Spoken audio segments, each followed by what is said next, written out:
خینس تھوڑی دیر بعد کھڑا ہو گیا، ساز علیحدہ کیا، تیل کے برتن کے پاس آیا اور اسے اٹھا کر سارا تیل پی گیا۔ تیل کا برتن وہیں رکھنے کے بعد اس نے اپنے شاہین کی طرف دیکھا جس نے پچھلے کئی گھنٹے سے کچھ نہ کھایا تھا۔ خینس نے وہی لکڑی دیوار کے ساتھ رکھی اور اس پر چڑھ کر روشندان سے باہر دیکھنے لگا۔ شام ہو رہی تھی اور قسم قسم کے پرندے اپنے گھونسلوں کو جا رہے تھے۔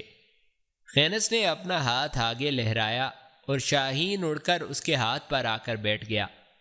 روشندان کی لوہے کی سلاخوں میں سے خینس نے شاہین کو باہر نکالا اور فضا میں پرندوں کی طرف اشارہ کیا۔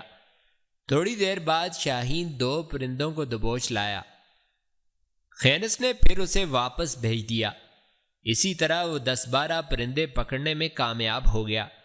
خینس نے پرندوں کو اپنے خنجر سے ذبح کر کے صاف کیا اور ان کے پر اور فالتو بیکار گوشت روشندان سے باہر پھینک دیا۔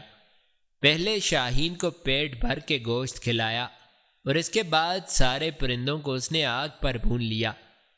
3 پرندے اس نے وہیں بیٹھ کر کھا لیے اور دیگر 6 صبح کے لیے چھپا کر رکھ لیے۔ رات اس نے آرام کیا۔ صبح اٹھ کر وہ بنے ہوئے 6 پرندے کھا گیا، تیل کا ایک برتن پیا اور کوہلو میں جت گیا۔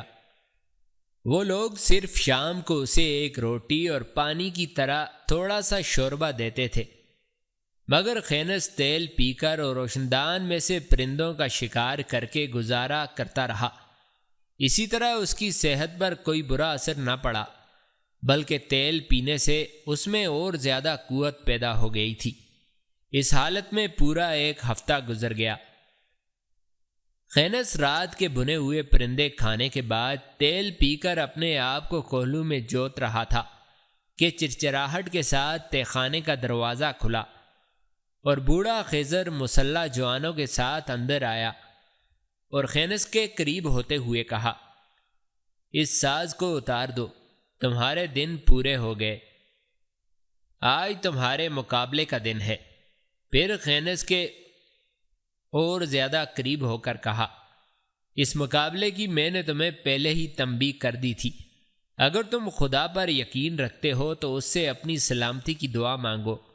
آج تک کوئی بھی قیدی جو اس تہ خانے میں بند کیا گیا ہو مقابلے سے اپنی جان نہیں بچا سکا۔ تمہارے ساتھ مقابلہ کرنے کے لیے خوارزم سے ایک پہلوان کو بھاری رقم دے کر لایا گیا ہے۔ برکہ تمہیں سرعام ذلیل کر کے مروانا چاہتا ہے۔ جو جوان مقابلے کے لیے لایا گیا ہے، سنا ہے کوئی اس کی ضرب برداشت نہیں کر سکتا۔ چلو باہر، زرتشت تمہاری مدد کرے۔ بوڑھے نے خینس کی بیڑیاں کھول دیں اور وہ مسلح جوانوں کی نگرانی میں باہر آیا۔ اس تہ خانے کا دروازہ مقابلے کے میدان میں کھلتا تھا۔ خینس جب میدان میں اترا تو اس نے دیکھا کہ شینشین پر ترمز کا طفیل بیٹھا ہوا تھا، اس کے ساتھ برکہ تھا اور ارد گرد بے شمار لوگ بیٹھے ہوئے تھے جو شاید کش شہر کے تماشبین تھے۔ ان میں برکہ اور طفیل کے بدمعاش ساتھی بھی تھے۔ میدان کے ایک طرف خینس کا گھوڑا بھی کھڑا تھا اور اس پر خینس کے اپنے سارے ہتھیار سجے ہوئے تھے۔ خینس جب میدان میں ذرا آگے بڑھا تو برکہ اٹھ کر اس کے قریب آیا اور اس کے گھوڑے کی طرف اشارہ کرتے ہوئے کہا، وہ تمہارا گھوڑا کھڑا ہے اور اس پر تمہارے سارے ہتھیار لگے ہیں، ان میں سے کوئی بھی ہتھیار لے کر میدان میں اترو اور اپنے ہاتھوں اپنی قسمت کا فیصلہ کر لو، شاید یہ تمہاری زندگی کا آخری دن ہو۔ خینس نے اس بات کا کوئی جواب نہ دیا، چپ چاپ آہستہ آہستہ چلتا ہوا، بالکل ایسے جیسے وہ برسوں کا مریض ہو۔ وہ اپنے گھوڑے کے پاس آیا، شاید یہ ظاہر کرنا چاہتا تھا کہ ایک ہفتہ کھانا نہ ملنے کی وجہ سے وہ بے حد لاغر ہو چکا ہے۔ گھوڑے کے پاس آ کر اس نے اپنے ایک ایک ہتھیار کا جائزہ لیا۔ پہلے تلوار کو جانچا، اس کے بعد لوہے کا نیزہ، کلہاڑا اور ترکمان دیکھا۔ آخر میں اس کا ہاتھ اپنی آہنی زنجیر پر پڑا۔ زین سے اس نے زنجیر کھولی، اسے دائیں ہاتھ میں لیا، بائیں ہاتھ میں ڈھال سنبھالی اور زنجیر کو زمین پر گھسیٹتا ہوا وہ میدان میں اترا اور پھر عین وسط میں آ کر کھڑا ہو گیا۔ چند ہی لمحوں بعد ایک نوجوان میدان میں اترا جو ہاتھی کی طرح بھاری بھرکم اور اونٹ کی طرح قداور تھا۔ وہ تلوار اور پیتل کی ایک ڈھال پکڑے ہوئے تھا جس کی چمک دور دور تک جاتی تھی۔ وہ خینس کے سامنے آ کھڑا ہوا اور گردن کسی قدر ٹیڑھی کرتے ہوئے پوچھا، تم کون ہو اور تمہارا جرم کیا ہے جو میرے حوالے کر دیے گئے ہو؟ خینس نے اسے سر سے پاؤں تک دیکھا۔ اگر یہی سوال میں تم سے کروں پھر؟ ایسی باتوں کا جواب میری تلوار دیا کرتی ہے۔ دوست، میں بھی ہتھیاروں کی زبان سمجھتا ہوں، تو پھر تیار ہو جاؤ۔ وہ خینس کے مقابل سورج کی طرف منہ کر کے کھڑا ہو گیا اور اپنے سامنے اپنی ڈھال لہرائی۔ ڈھال میں ایسی چمک نکلی جس نے خینس کی آنکھوں کو خیرہ کر دیا، اور عین اسی لمحہ وہ خینس پر تلوار سے حملہ کر چکا تھا۔ خینس نے بڑی ہی مشکل سے اس کا وار اپنی ڈھال پر روکا، ورنہ وہ تو اس کا سر اڑا چکا تھا۔ ڈھال سے جو چمک پھوٹی تھی اس نے خینس کی آنکھوں کے آگے اندھیرا پھیلا دیا تھا جس سے وہ گھبرا اٹھا تھا۔ ڈھال پر نہ جانے کیسی پالش کی گئی تھی جس سے چکا چوند روشنی پھوٹتی تھی جو آنکھوں کو اندھا کر دیتی تھی۔ خینس اب محتاط نظر آ رہا تھا۔ اس کے مد مقابل پھر اپنی ڈھال لہرا کر اس کی آنکھوں کو بند کرنے کی کوشش کر رہا تھا۔ خینس وقت ضائع نہ کرنا چاہتا تھا۔ اپنی ڈھال اس نے اپنی آنکھوں کے سامنے کر لی تاکہ اس عجیب و غریب چمک سے بچا رہے جو اس کے مقابل کی ڈھال سے نکل رہی تھی۔ وہ اس کی ڈھال کو اپنے لیے اس کی نسبت زیادہ خطرناک محسوس کر رہا تھا۔ یکبارگی ہی وہ بفر گیا، اپنی زنجیر لہرائی اور خوب قوت سے اسے گھمایا اور پھر اس کی ڈھال پر دے ماری۔ زنجیر اس قوت سے ڈھال پر پڑی تھی کہ ڈھال سے چنگاریاں پھوٹ نکلی۔ اس کے مد مقابل کا ڈھال والا ہاتھ کام گیا۔ ڈھال کے کچھ حصے سے پالش اڑ گئی اور وہاں سے لوہا دکھائی دینے لگا، اور اس میں سے پھوٹتی ہوئی چمک اب ختم ہو چکی تھی۔ خینس کے لبوں پر مسکراہٹ تھی۔ تنزن اس نے اپنے مقابل سے کہا، اپنی ڈال کی جس چمک سے تم مجھے زیر کرنا چاہتے تھے وہ میں نے ختم کر دی ہے۔ اب میری زنجیر تمہارے سر پر آئے گی۔ میں تمہیں پہلے ہی متنبہ کر رہا ہوں کہ بچ کر رہنا۔ خینس بن یوسف سے بچنا آسان نہیں۔ اس نے تلوار کا ایک خطرناک وار خینس پر کیا جسے خینس نے بڑی مہارت سے اپنی ڈھال پر روک لیا۔ اس نے اپنی زنجیر پھر گھمائی اور پوری قوت سے دے ماری۔ اس کے مقابل نے اسے ڈھال پر روک لیا۔ ڈھال اور زنجیر کے ٹکرانے سے ایک پرشور دھماکہ ہوا اور ڈھال کئی جگہ سے ٹیڑھی ہو کر پھٹ گئی۔ خینس اس کی طرف دیکھتے ہوئے پھر غرایا، جس طرح تمہاری ڈھال پھٹ گئی بالکل اسی طرح، ہاں سنو جوان، بالکل اسی طرح تمہارا سر بھی میں پھوڑ دوں گا۔ ہر کوئی میری زنجیر کی ضرب برداشت نہیں کر سکتا۔ یقیناً خوارزم سے تمہاری موت تمہیں یہاں کھینچ لائی ہے۔ اس نے پھر خینس پر اپنی تلوار بڑی مہارت سے ماری، مگر وہ اپنے مقصد میں کامیاب نہ ہو سکا۔ خینس کی ڈھال کافی دور ہی اس کی تلوار سے ٹکرا چکی تھی۔ خینس ایک بار پھر اپنی زنجیر دائیں جانب سے لہرا کر آگے بڑھا اور اس کی ڈھال پر دے ماری۔ اس کی ڈھال اڑتی ہوئی دور جا گری۔ زنجیر ہوا میں اٹھ کر پھر گری اور خوارزم کے اس پہلوان کی تلوار اس کے ہاتھ سے نکل کر چند گز بائیں جانب گری۔ خینس پھر آگے بڑھا اور اس کا مقابل نوجوان پیچھے ہٹنے لگا۔ خینس نے اپنی ڈھال پھینک دی اور زنجیر پھر لہرائی۔ زنجیر خوارزم کے پہلوان کے خود پر گرنا چاہتی تھی کہ وہ ایک طرف جھکائی دے گیا اور زنجیر کا دوسرا حصہ مضبوطی سے پکڑ کر اپنی طرف کھینچنے لگا۔ برق کی سی پھرتی کے ساتھ خینس آگے بڑھا اور ہاتھ لمبا کر کے اپنی زنجیر کو اس کی گردن کے گرد لپیٹ دیا۔ پھر اس نے زنجیر کے دونوں سرے پکڑ کر کھینچے۔ زنجیر کی کڑیاں چڑچڑائیں۔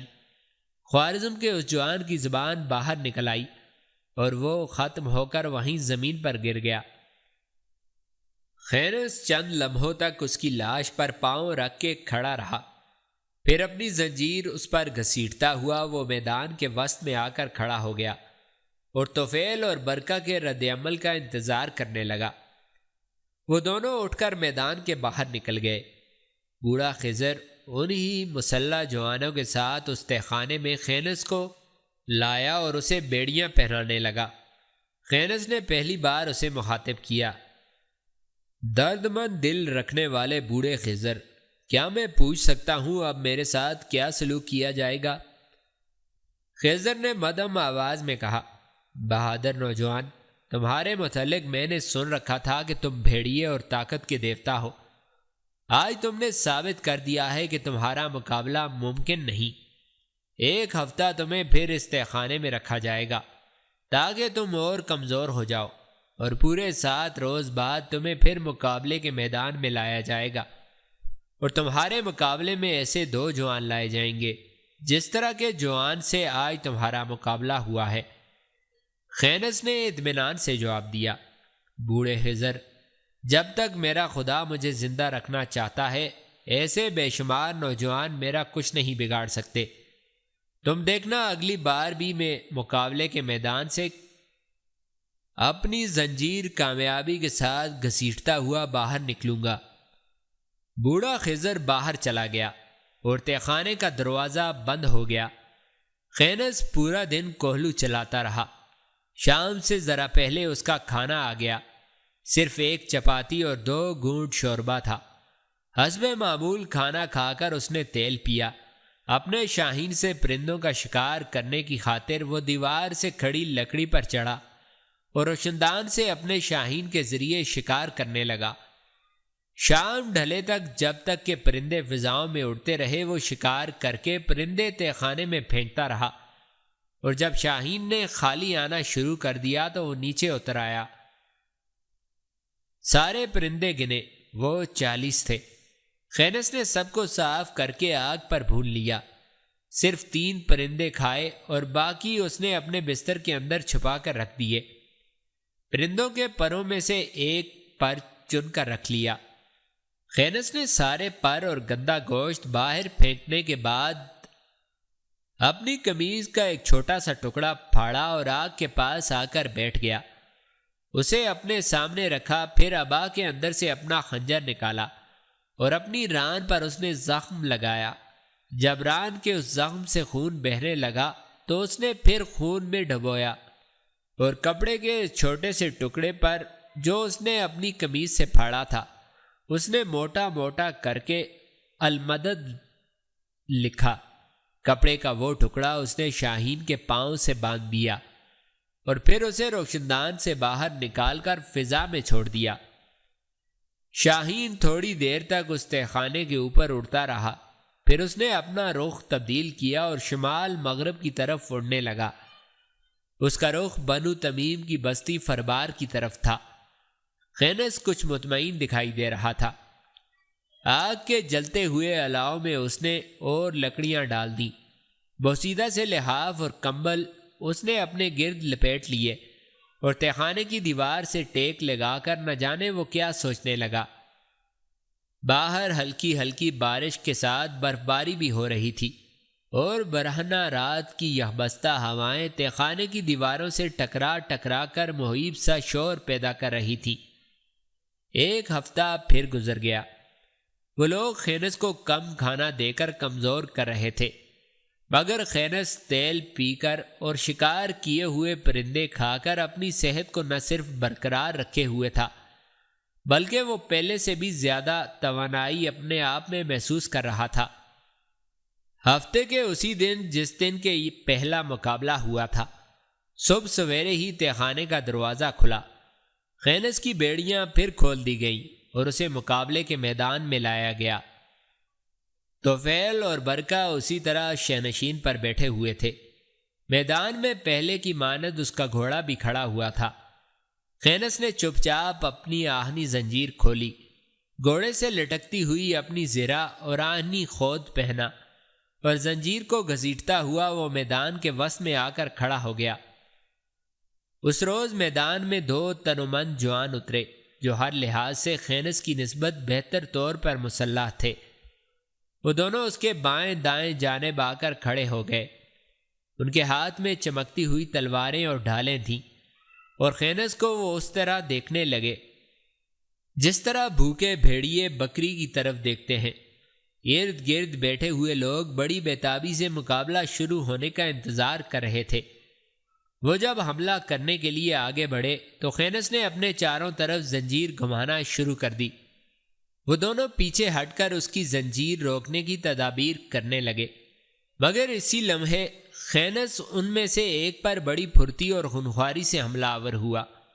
اپنی زنجیر اس نے اپنے دائیں ہاتھ میں گھما کر اس کے آہنی خود پر خوب زور سے ماری، اور اس کا خود اس کے سر میں اس طرح دھنس گیا جس طرح کوئی نوکیلا برتن پکے ہوئے تربوز کے اندر کھبو دیا جائے۔ اس کے سر سے خون کی دھاریں بہہ نکلیں، اور وہ زمین پر گر کر تڑپنے اور لوٹنے لگا۔ اس سے پیچھے ہٹ کر خینس اب دوسرے کی طرف یوں دیکھنے لگا تھا جس طرح کوئی خونی درندہ اپنے شکار کی طرف دیکھتا ہے۔ خینس نے اسے پہلے وار کرنے کا موقع ہی نہ دیا اور زنجیر گھما کر اسے ماری، جسے اس نے اپنی ڈھال پر روکا۔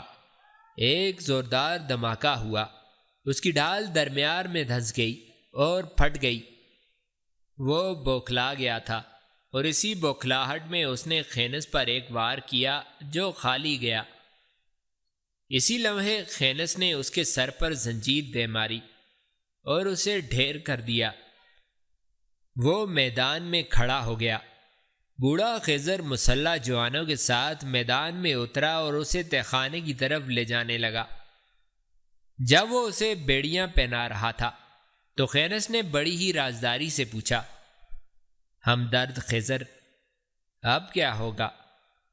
خضر نے بڑی شفقت سے کہا، اگلے مقابلے کا انتظار کرو، جب تم پر 3 جوان چھوڑے جائیں گے۔ یہ سلسلہ کب تک جاری رہے گا؟ بوڑھے خضر نے بڑی ہی حسرت سے اس کی طرف دیکھا، جب تک تمہاری موت تمہیں دبوچ نہیں لیتی۔ کیا تم بتا سکتے ہو یہاں طفیل اور برکہ کے کس قدر مسلح آدمی ہیں؟ 30 کے قریب ہوں گے۔ یہ تہہ خانہ کس کا ہے؟ برکہ کے بھائی باغر نے یہ تہہ خانہ اور میدان بظاہر جوانوں کو جنگی تربیت دینے کے بہانے بنایا تھا، لیکن اصل میں یہاں وہ اپنے بدمعاش ساتھی کے ساتھ رہتا تھا اور لوٹ مار اور ڈاکہ زنی کرتا تھا، اور اپنے جس دشمن سے اس نے انتقام لینا ہوتا تھا وہ اس کے ساتھ ویسا ہی سلوک کیا کرتا تھا جیسا اس کا چھوٹا بھائی برکہ تمہارے ساتھ کر رہا ہے۔ کیا تمہارے ماں باپ ہیں؟ خینس پھر افسردہ ہو گیا۔ قتل ہو چکے ہیں۔ کوئی بھائی بہن جو تمہاری مدد کا بندوبست کر سکے؟ کوئی نہیں۔ پھر اپنے آپ کو تقدیر کے حوالے کر دو۔ ہمدرد خضر، میرا دل کہتا ہے ان کے ہاتھوں میری موت نہیں لکھی، میری زندگی کا مقصد ابھی ادھورا ہے۔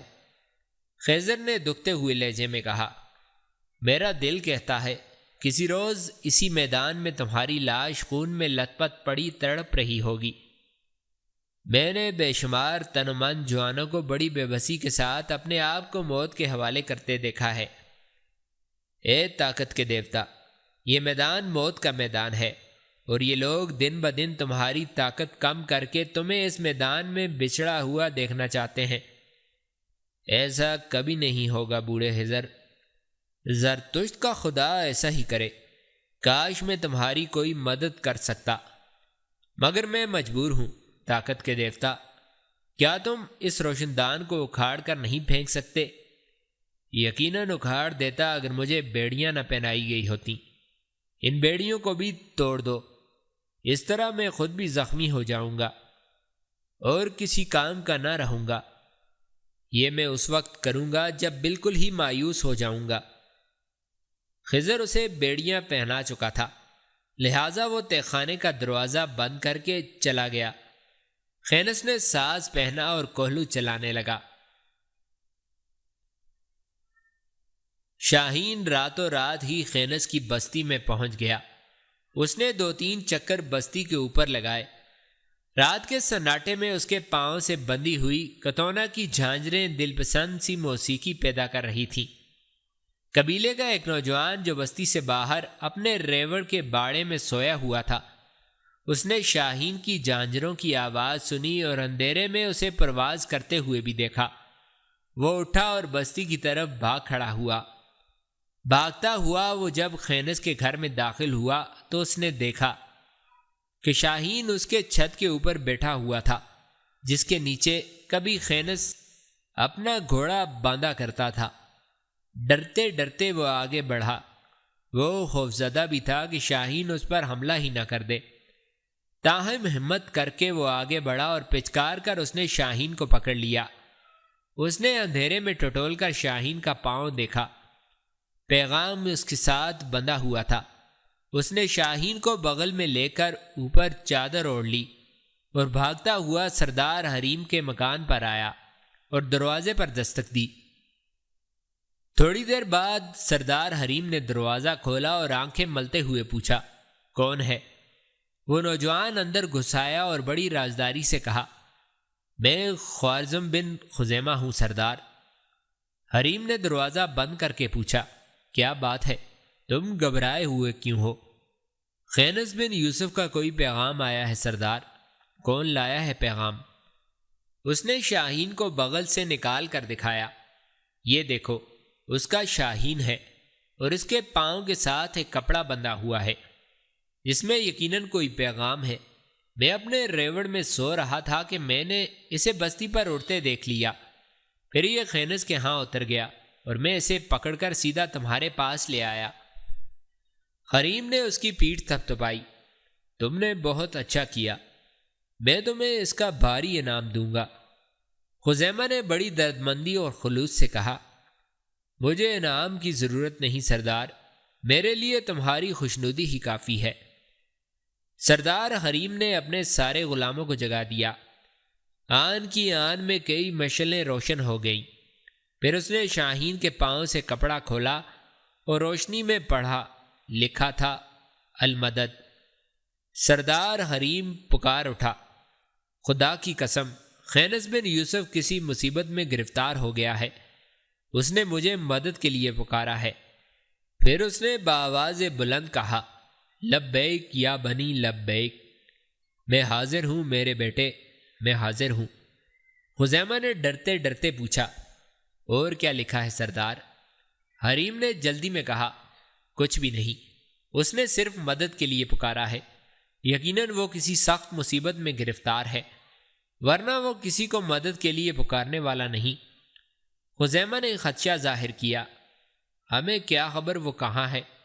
اس کی تم فکر نہ کرو، اس کا شاہین ہماری رہبری کرے گا۔ تم بھاگتے ہوئے جاؤ اور جارود بن مصب کو بلا کر لاؤ۔ خزیمہ بھاگتا ہوا باہر نکل گیا۔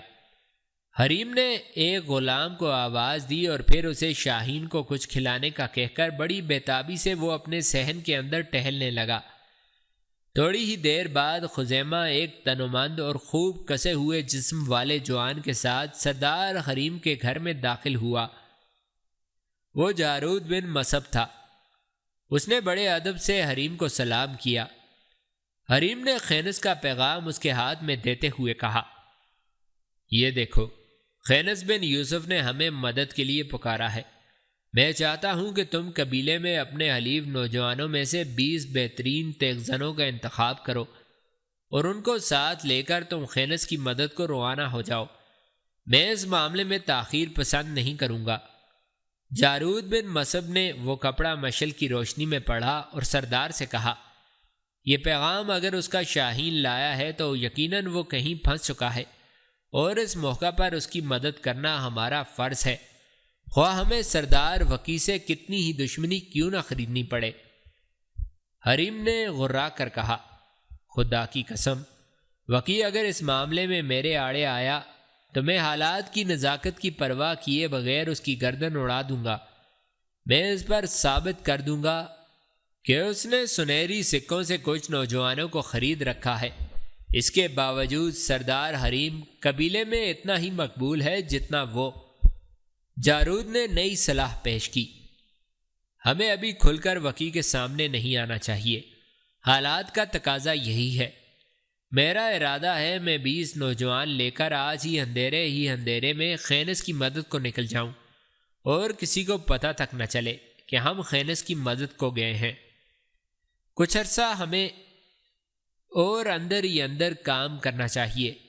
اس کے بعد سردار وکی سے اپنا حساب بے باک کرنے کی خاطر ہم سردار وکی کا راستہ روک کر کھڑے ہو جائیں گے۔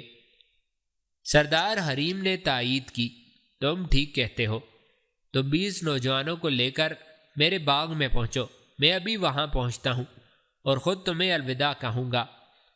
اس طرح وقت ضائع ہوگا سردار، 20 بہترین جوانوں کو ساتھ لے کر میں خود ہی روانہ ہو جاؤں گا۔ ہمارے حلیف میرے حکم کو سردار حریم کا ہی حکم سمجھیں گے۔ چلو اسی طرح کر لو، میں تمہیں ان 20 نوجوانوں کا سالار مقرر کرتا ہوں، اگر تم کہو تو میں بھی تمہارے ساتھ چلوں۔ اس کی ضرورت نہیں سردار، جارود بن مصعب انشاءاللہ ناکام نہیں لوٹے گا۔ دشمن نے اگر خینس بن یوسف کو زمین کی تہ میں بھی چھپا دیا ہے تو خدا کی قسم میں اسے ڈھونڈ نکالوں گا، مجھے اس کا شاہین دے دے، وہ یقیناً ہماری رہبری کرے گا۔ میں جانتا ہوں اسے کس طرح کام میں لانا ہے۔ میں تیار ہو کر بستی کے باہر کھڑا ہوتا ہوں اور جن 20 نوجوانوں کے نام بتاتا ہوں تم ان کے نام ایک حکم نامہ لکھ دو اور خزیمہ انہیں لے کر بستی سے باہر آ جائے اور میں روانہ ہو جاؤں گا۔ تمہارا تحریری حکم نامہ دیکھ کر وہ بلا تاخیر اٹھ کھڑے ہوں گے۔ میں اب چلتا ہوں اور تیار ہو کر بستی سے باہر سب کا انتظار کرتا ہوں۔ جارود بن مصعب چلا گیا۔ ایک تحریری حکم نامہ جلدی لکھ کر سردار حریم نے خزیمہ کو دیا اور وہ ان نوجوانوں کو تیار کر کے جانے ہی والا تھا کہ جارود پھر واپس آیا اور تاسف سے کہا، میں نے ان 20 نوجوانوں کے نام تو دیے ہی نہیں۔ پھر اس نے حکم نامے کی پشت پر ہی ان نوجوانوں کے نام لکھ دیے اور خزیمہ کے ساتھ ہی وہ باہر نکل گیا۔ جارود تیار ہو کر بستی کے باہر کھڑا ہو گیا۔ اسے زیادہ دیر تک انتظار نہ کرنا پڑا تھا کہ ایک ایک کر کے 20 نوجوان اس کے پاس آ گئے اور ان کے پیچھے پیچھے سردار حریم اور خزیمہ بھی تھے۔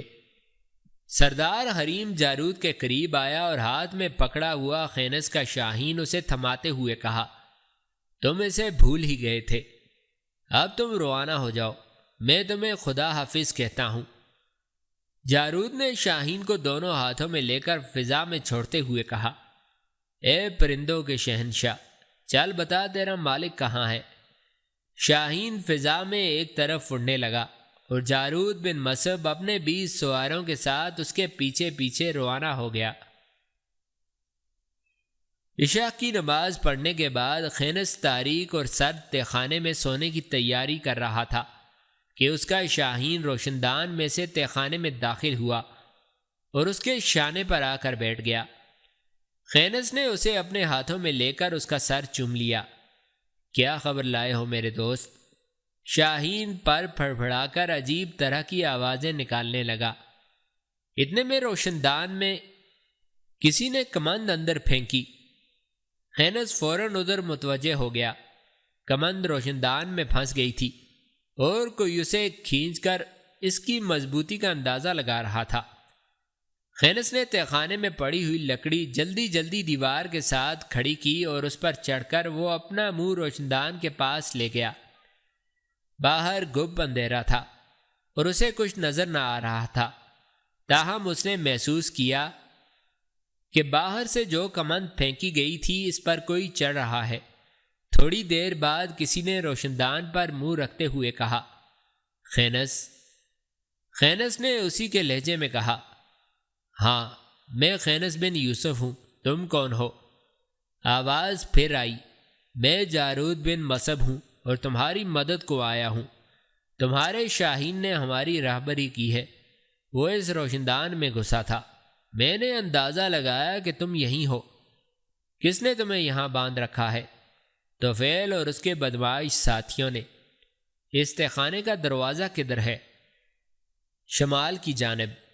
دائیں ہاتھ کو جو دیوار ہے وہ پھاند کر پار کی جائے تو تہ خانے کا دروازہ آ جاتا ہے۔ یہاں تمہاری نگرانی کے لیے کچھ لوگ پہرا بھی دے رہے ہوں گے۔ ہاں، تہ خانے کے دروازے پر ہر وقت 3 مسلح نوجوان کھڑے رہتے ہیں۔